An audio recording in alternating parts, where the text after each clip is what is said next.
મુસ્લિમ સંગઠનોએ વિરોધ પ્રદર્શન કરવામાં આવ્યું હતું।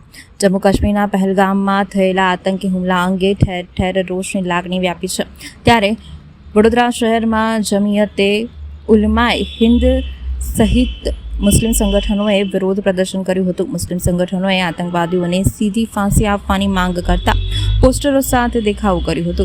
શહેરના ન્યાય મંદિર ભગતસિંહ ચોક પાસે મોટી સંખ્યામાં મુસ્લિમો એકત્રિત થયા હતા અને આતંકવાદ વિરોધી નારા લગાવ્યા હતા। પહેલગામમાં જે બનાવ બન્યો છે, જે સહેલાણીઓ પર ફરવા ગયેલા એ લોકો પર આતંકવાદી હુમલો કરીને જે મોતના ઘાટ ઉતારવામાં આવ્યા છે, તો દરેક મુસ્લિમ સમાજ આતંકવાદીઓનો વિરોધ કરે છે અને સાથોસાથ સરકારશ્રીને નમ્ર વિનંતી બી કરે છે કે આવા ઘટના કરનારાઓ, આવા મોતને ઘાટ ઉતારનારાઓને તાત્કાલિક પકડીને કોઈ સજા કે સુનવાન નહીં, એમને ફાંસી આપો અને ફાંસી આપીને દરેક હિન્દુસ્તાનના શહેર શહેરમાં ફેરવે ફાંસી આપેલી મુદ્રામાં, એટલે લોકોને એવું લાગે કે ભાઈ સરકાર છે।